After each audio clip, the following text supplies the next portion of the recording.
Okay, There is we go. everyone here and ready to go on the Pro Blue Racer King versus Procarsa case?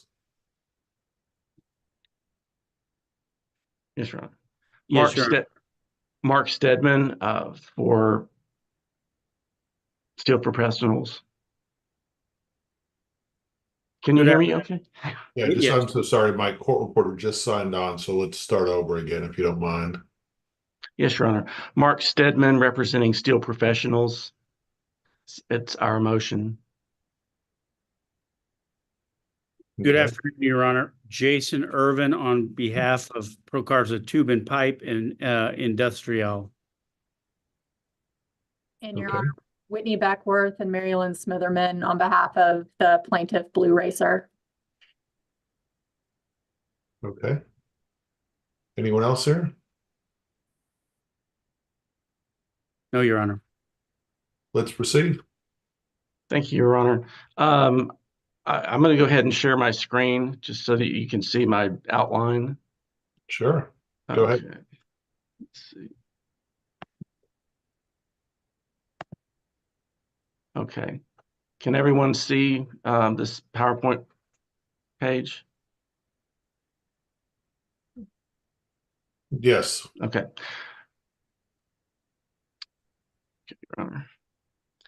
So Steel Professionals is filing a motion seeking leave to file two claims, essentially. The main one is a claim for statutory indemnity under Section 8202, and the elements of that are that any Oh, I'm sorry, seller. Tony, this is on the record. I apologize. You need us to start over again? Uh, yes. Sorry. We're Yes, going to start. I apologize. We're going to start over again. Everyone make their announcement in the case name, please. Mark Stedman representing Steel Professionals. It's our motion. Jason Irvin on behalf of Procarsa Tube and Pipe and Industrial Procarsa. And Whitney Beckworth and Mary Lynn Smitherman for the plaintiff Blue Racer Midstream. Okay, so start over again, please. Sorry. If it pleases the court. Steel Professionals is seeking leave to file a claim for statutory indemnity and declaratory judgment that Steel Professionals is an innocent seller. We could phrase it as an affirmative defense, but as the motion is written now, we're seeking a declaratory judgment. The statutory indemnity claim would be brought under Section 82.002. The elements are that any seller may seek indemnity from a manufacturer as long as that seller is not independently liable due to negligence or intentional misconduct or some other wrongful act or omission. And a manufacturer is generally deemed to be a seller also, although not all sellers are manufacturers. So in a products liability action, this is when this is applicable for products liability actions, and that is as determined by the plaintiff's pleadings alone. We would seek to bring this claim against Industrial Procarsa, SADCV, as a manufacturer, as the operator of the mill that welded the pipe together, and then at Procarsa, SADCV, as a manufacturer, as holder of the API license under which the pipe was manufactured. Now there is an appeal pending for jurisdiction as to Procarsa SADCV, which I'll address in a moment. We'd also seek to bring the claim, at least as it stands now, unless the issue of jurisdiction is resolved against Procarsa Tube and Pipe Company, even though that's to the extent that that's a separate entity from the other Procarsa entities, they would be a seller. But a seller can be liable if if the manufacturer is insolvent or is not subject to the court's jurisdiction. And then we would seek, of course, the declaratory judgment that Steel Pros is an innocent seller. We've done nothing to cause the damages, and we're not being sued by the plaintiff. The jurisdiction issue is still pending, and this is really the main reason that we have waited to file this claim. It's taken quite a while. And I go over that in my motion, but jurisdiction doesn't determine some important prerequisites to the claim. For instance, whoever is a liable party may depend on which parties are subject to the court's jurisdiction. As I just pointed out under Section 8203, number 7, that's, insolvency of a manufacturer or a manufacturer that's not subject to the jurisdiction of the court. Potentially that could make Tube and Pipe liable. Which parties can be sued for indemnity? Obviously, if we don't have jurisdiction over all of them, that would determine which ones against which a suit could lie. And even something I think is even more important is that the party would need to successfully be able, at least have the ability to defend against a statutory indemnity claim. And Procarsa SADCV, effectively, they can't invoke the court's jurisdiction because they've challenged jurisdiction, and that's still out on appeal and probably won't be decided until after the date currently set for trial.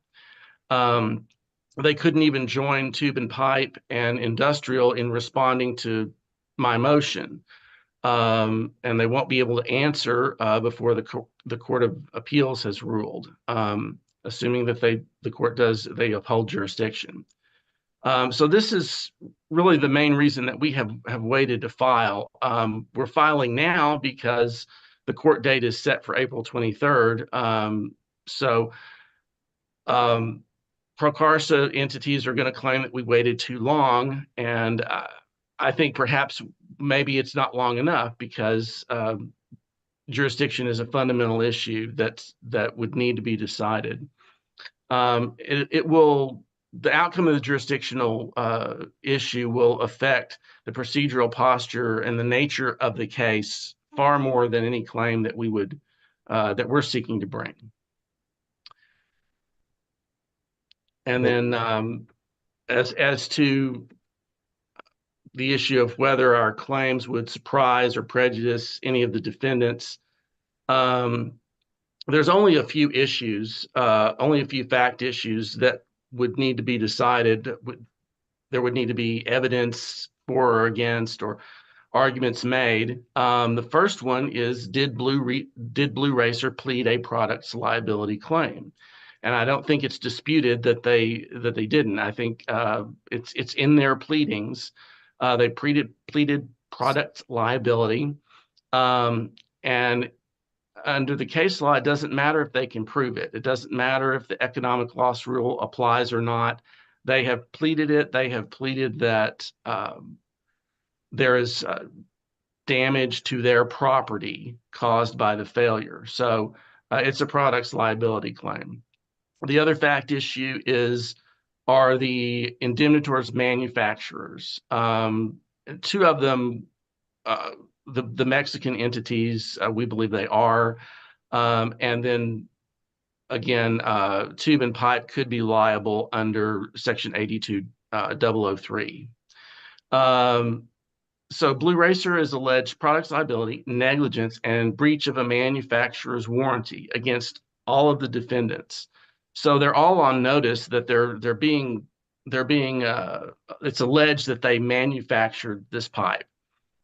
And the issue of whether or not a party is a manufacturer is relevant to all of Blue Racer's claims. It has been since the very beginning. And it will continue to be relevant regardless of how the court rules on our motion. They're still going to have to show if they're not a manufacturer subject to liability, they would need to prove that. Nothing has changed there. Then the third fact issue that might apply is the question of, is Steel Professionals precluded from seeking indemnity because it's independently liable? And Tube and Pipe has already alleged in their third-party petition that Steel Professionals acts were a sole producer or producing or sole producing cause of damages. And I mean, they would, even though they're not a manufacturer, perhaps they would have already sought to discover evidence to prove this allegation because they're the ones that pleaded it. And as to the manufacturers, SADCV and Industrial, if Steel Professionals did something that was an intervening cause of the damages, that would be relevant to any manufacturer.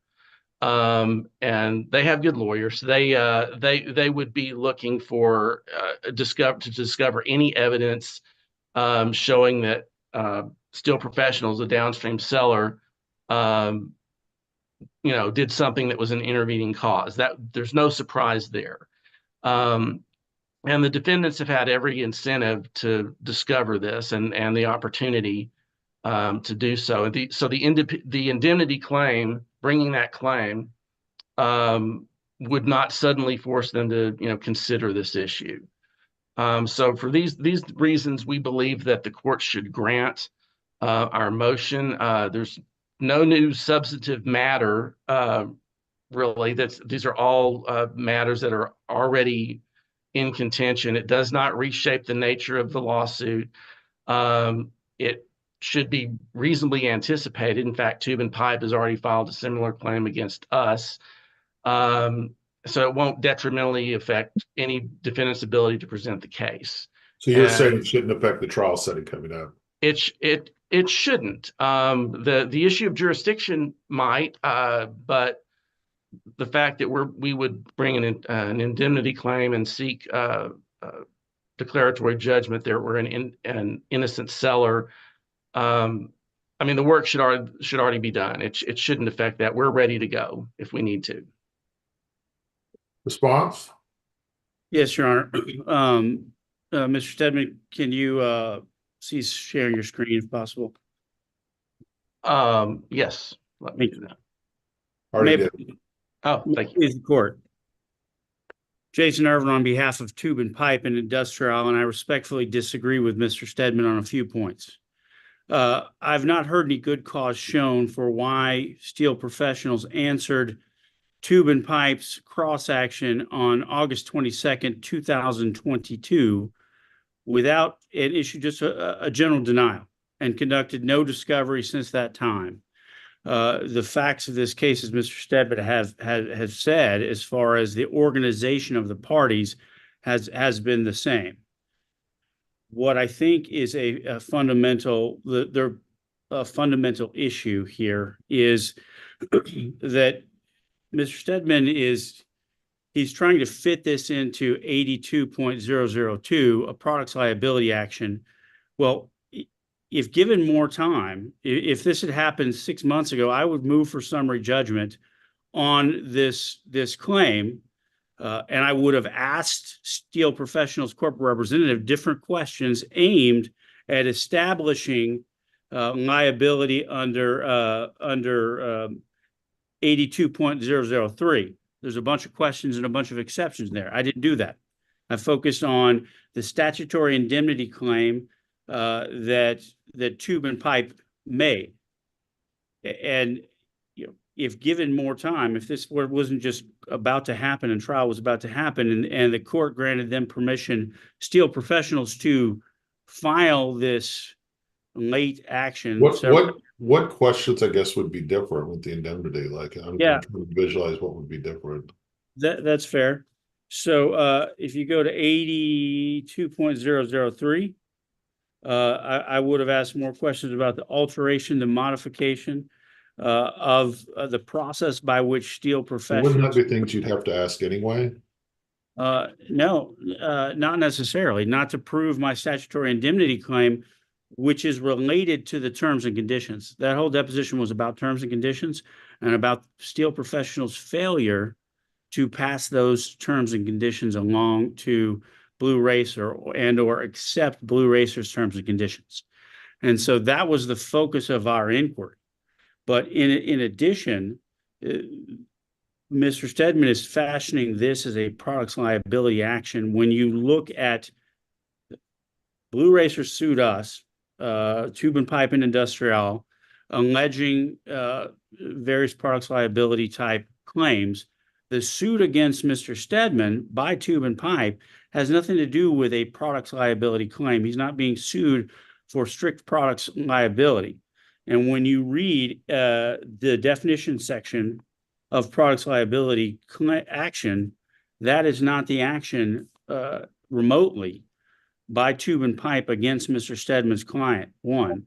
And two, when you see the word claimant in that, if you look to 82.003, for example, one of the exceptions to a non-manufacturing seller's liabilities is if the seller, the person who would get indemnity, altered or modified the product and the claimant's harm resulted from that alteration or modification. In other words, it assumes a scenario where Blue Racer sued us both.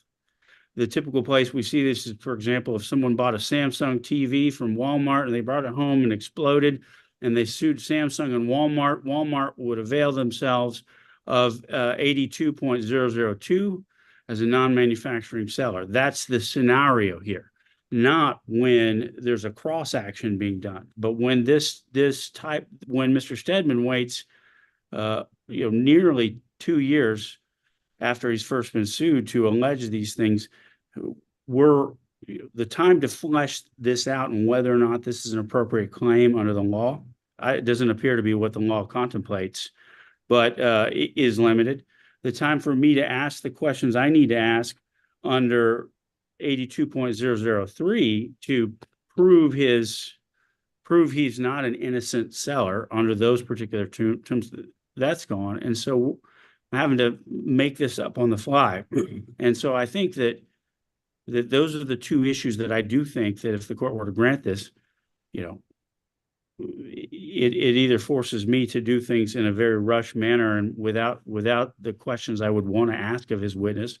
Two, and it forces this court to, I don't have time to judgment on the inapplicability of his claim. And I apologize for interrupting your. No, that's okay. That's okay. So I guess my concern is that if I don't allow it, then we're looking at a second lawsuit, right? That if we don't allow it in this lawsuit, we'd have to allow it in another lawsuit.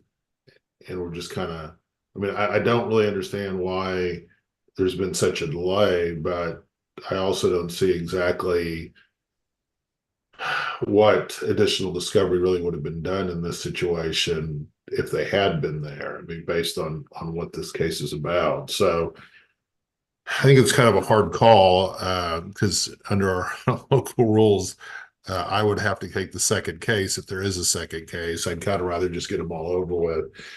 So I'm going to go ahead and grant the motion for leave. You guys are, this is a pretty old case at this point. So if possible, I'd like to get this case tried on our next trial setting. I know that the current appeal may impact that. We'll have to talk about that, but I'm going to go ahead and grant the motion. So did you submit an order for me? Yes, Your Honor.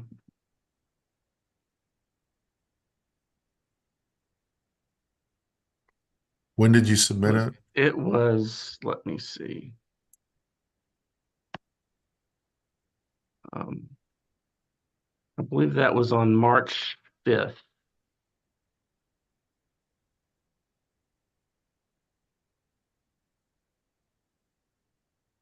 There it is. Okay.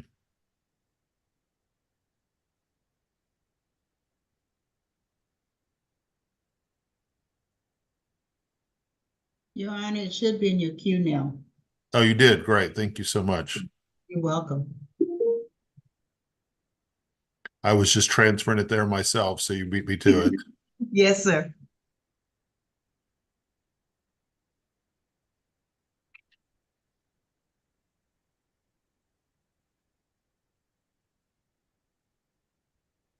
All right. Anything else we need to chat about today? No, Your Honor. Thank you for your time. And let me ask a quick question. So what is the current status of the appeal? It is, the court is set it for submission on April 30th. I'm not, appeals are not my wheelhouse, but that's ideally it would be decided on or about. Has anyone looked at, does that automatically stay the trial setting, or has the Court of Appeals stayed the trial setting? It does not automatically stay it, Your Honor, because we did a bunch of discovery and it took a while to tee this up for the court. And we had the court in the last hearing deny a stay so we could ask the appellate court whether or not they want to stay the entire case. Okay. We certainly take the position that it is stayed as to Procarza SA de CV, the I inspector. guess, is it stayed as to the trial setting? Your Honor, this is Whitney Beckworth for Blue Racer. Our understanding is that no, it is not. And I know we discussed at the last hearing, our position is that, the court denied Procarza SA de CV's special appearance back in the fall and specifically indicated that the trial setting and schedule would not be delayed. And so our position is that under the law of the case, Procarza SA de CV is in until further notice. Okay, I mean, if the Court of Appeals disagrees, obviously I'll abide by it, but okay, guys, we'll get ready for trial, and I guess we have one more motion before then that we'll deal with, so we'll see you in the next motion, okay? Thank you, Your Honor. Thank you, Your Honor. Good afternoon.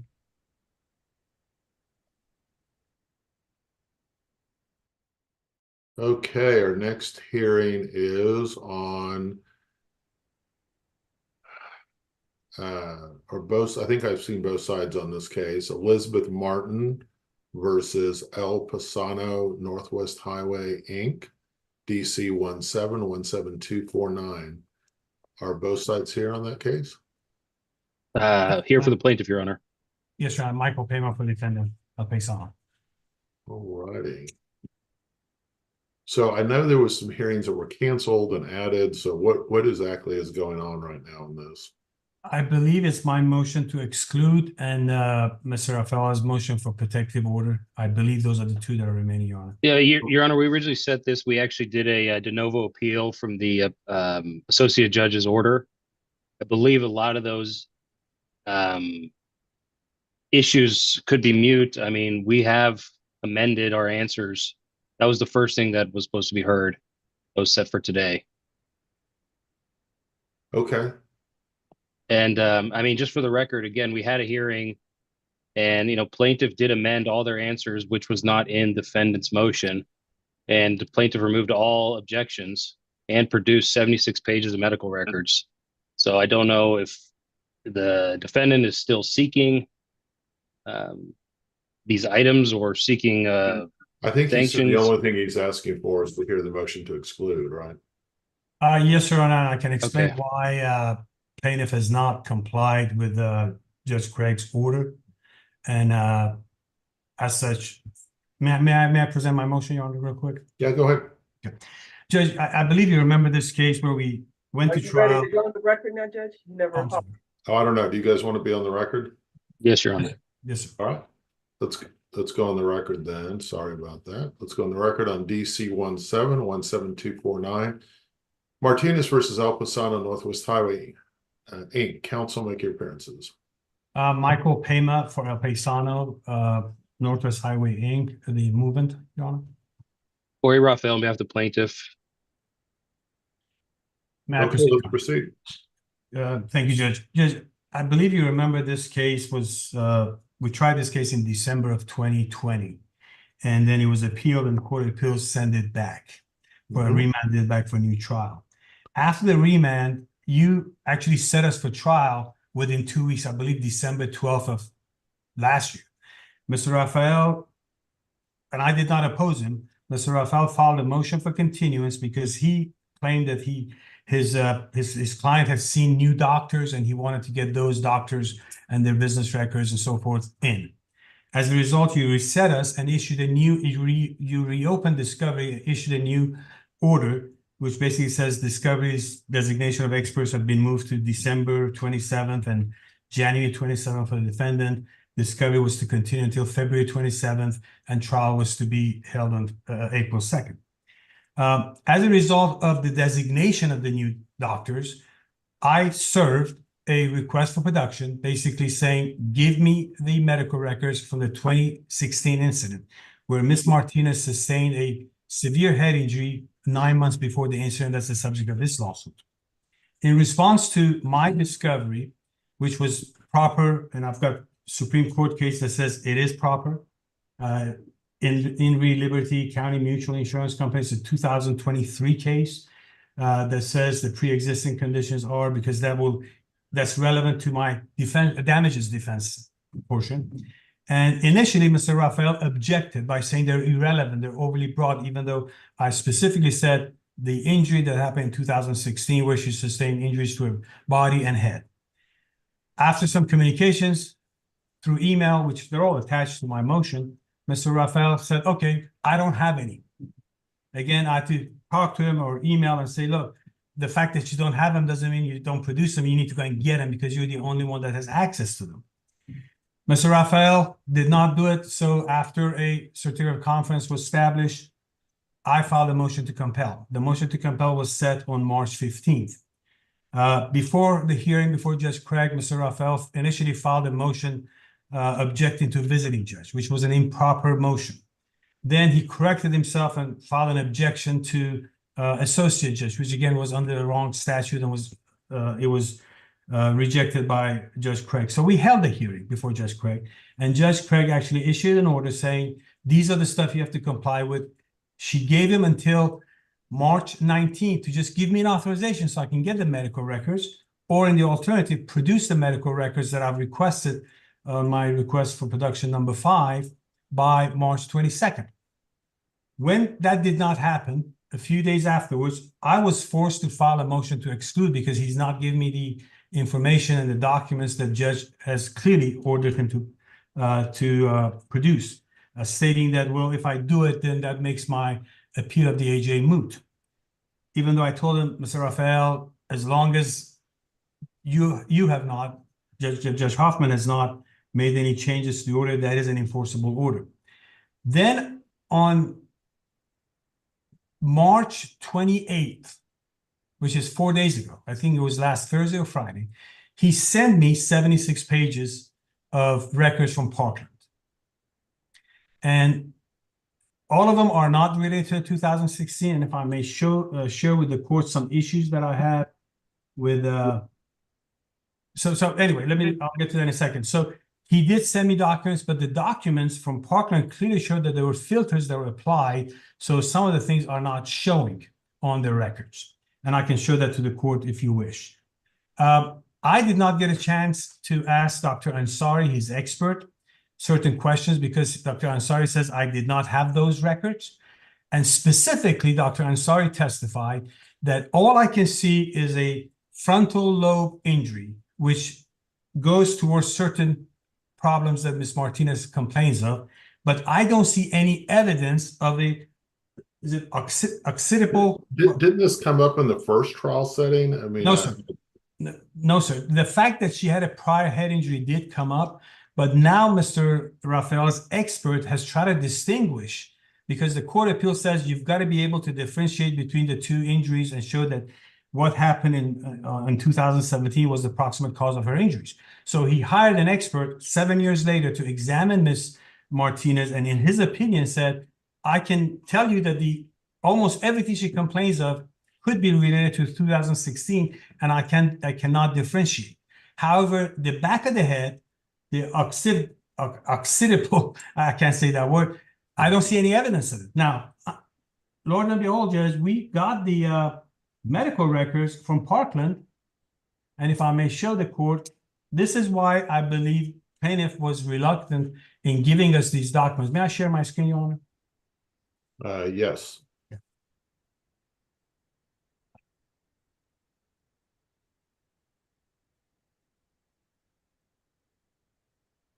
Did it happen?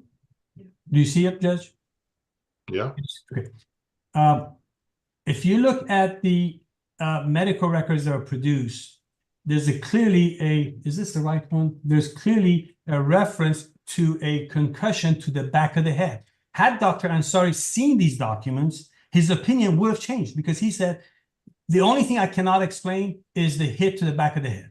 It must have happened in 2017 because I don't have any other documents, any other medical records to tell me that something happened to her head before 2017.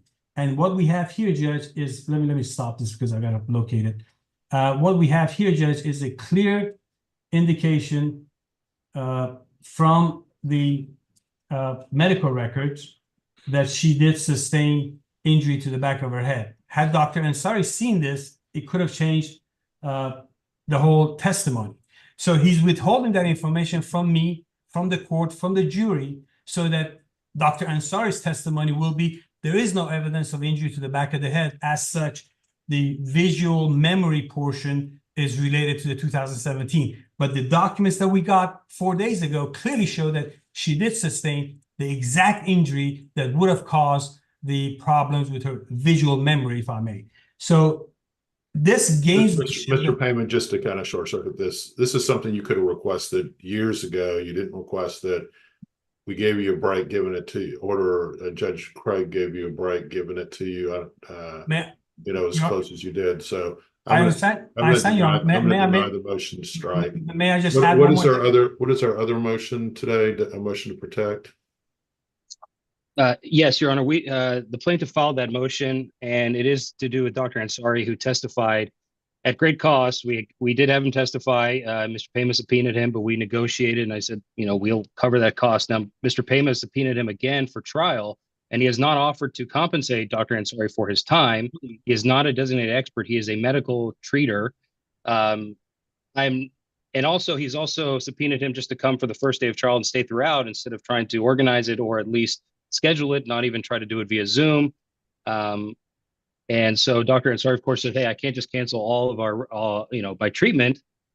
I'm willing, let me ask this. Has he been deposed? Together. Has this witness been deposed? Yes, Your Honor. He was deposed in March. Your Honor, but not with the new information. That's not why I'm asking that, though. So you want him to appear by Zoom then?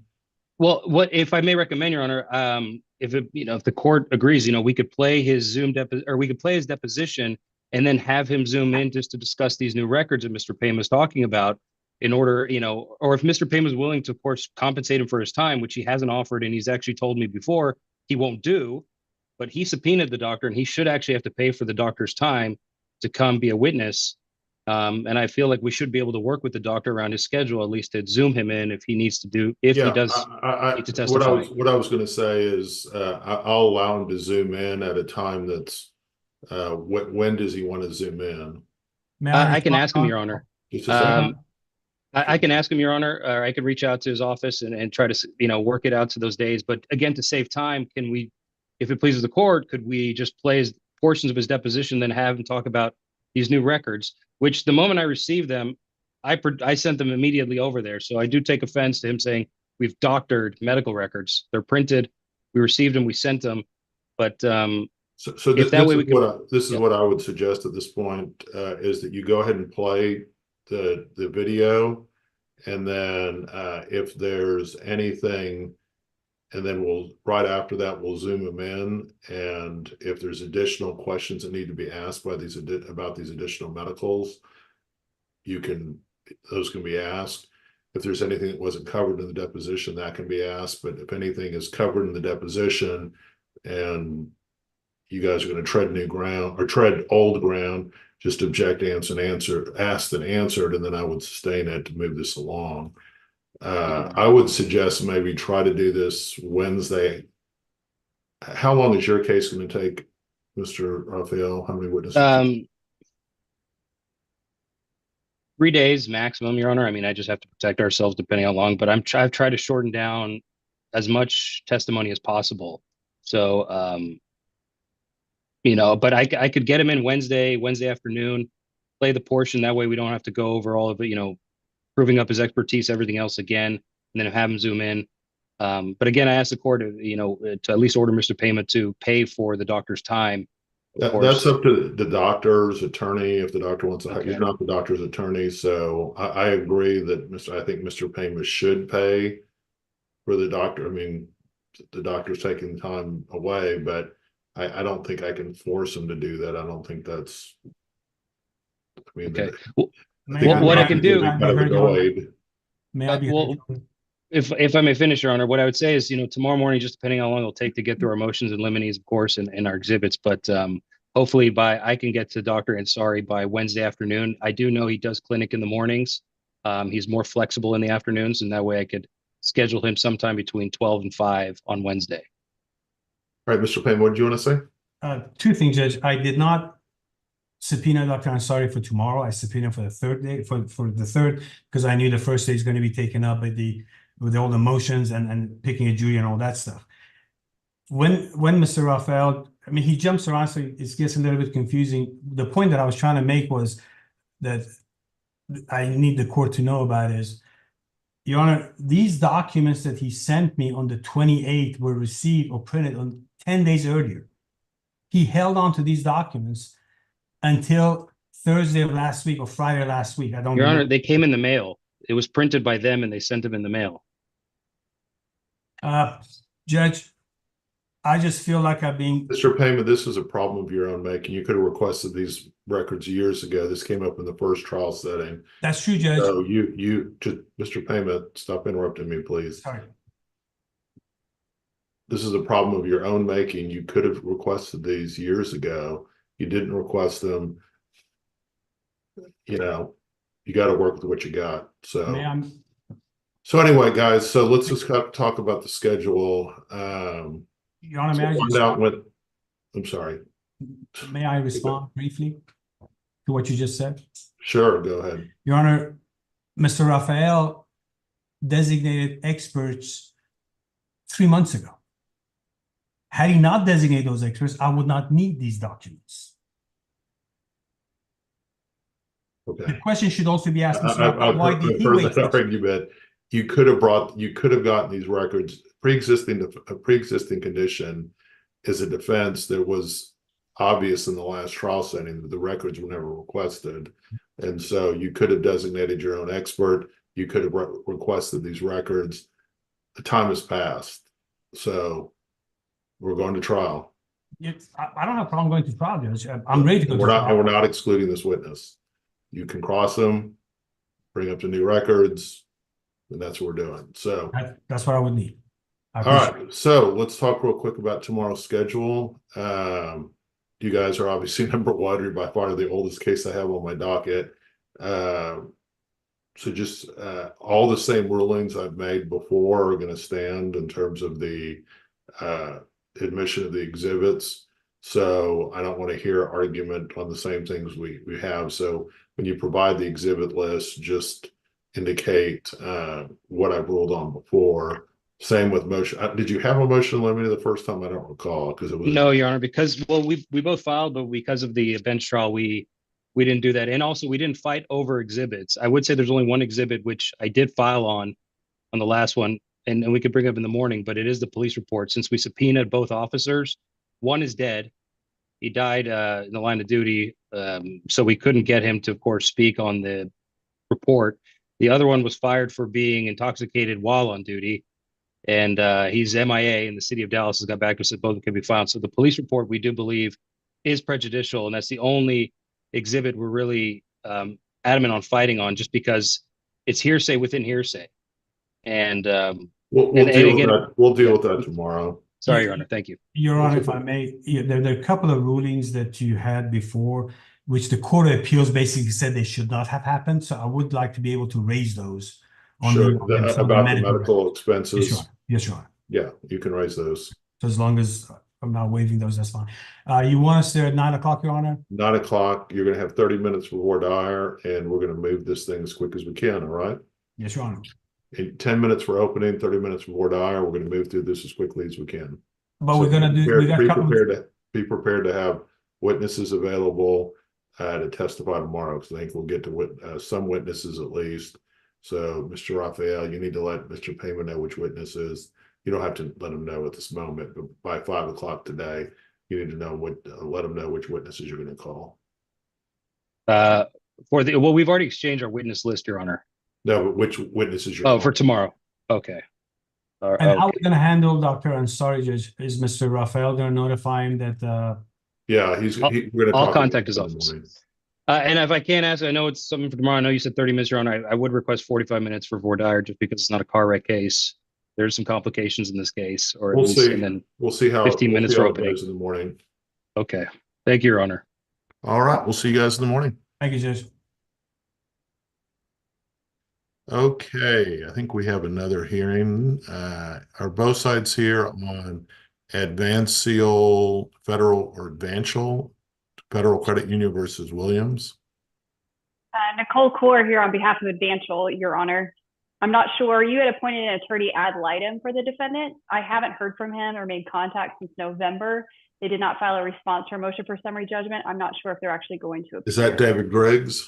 It is. Did you notify him about this hearing? We did.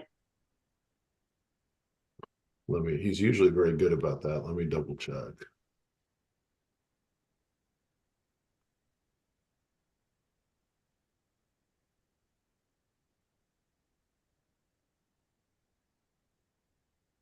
Did he file a report? He did not. The last thing and the only thing he filed in this case is the actual general denial back in September. Okay, give me a second. Okay.